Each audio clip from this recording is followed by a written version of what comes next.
m'appelle Lisbeth Degan, je suis professeure de linguistique générale et linguistique néerlandaise ici dans la faculté de lettres et pour ma recherche, je suis rattachée à l'Institut Langage et Communication.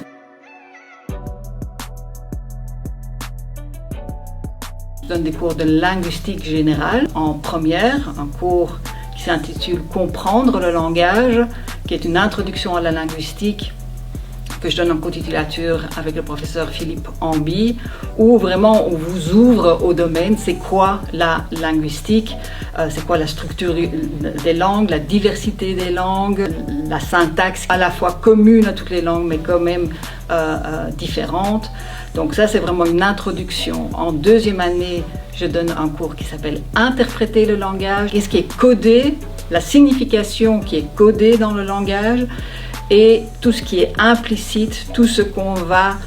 interpréter dans le contexte dans lequel on est, qui est la pragmatique. Au niveau du néerlandais, je m'occupe en deuxième d'un cours de variation linguistique, comment la langue varie en fonction des contextes dans lesquels on est, comment le néerlandais est différent aux Pays-Bas et en Flandre. Ce qu'on appelle en Flandre maintenant une langue informelle, orale, mais qui est devenue la langue maternelle de tous les Flamands, qui est un tussentaal, qui est différent du néerlandais standard. On s'occupe de tout ce qui est variation. Et puis j'ai aussi encore un cours de syntaxe néerlandaise où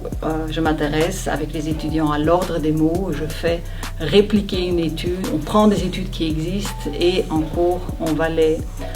répliquer. Ça c'est pour le bachelier et donc au niveau du master, ce sont des cours qui sont beaucoup plus proches de ma spécialité, les marqueurs de discours, la linguistique contrastive et un cours de linguistique néerlandaise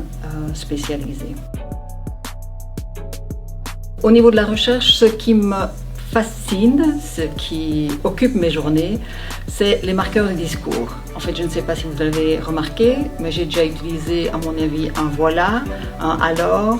un en fait.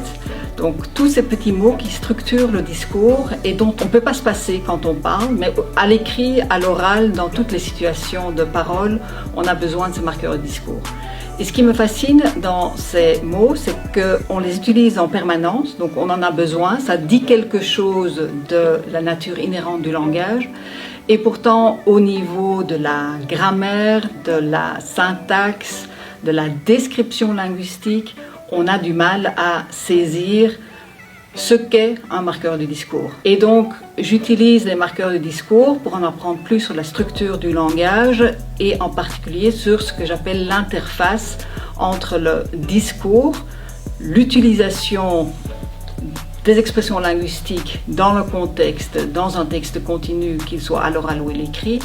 et la grammaire, la syntaxe, dont les marqueurs de discours puisent leurs sources, donc les adverbes, les conjonctions, sont utilisés comme des marqueurs de discours.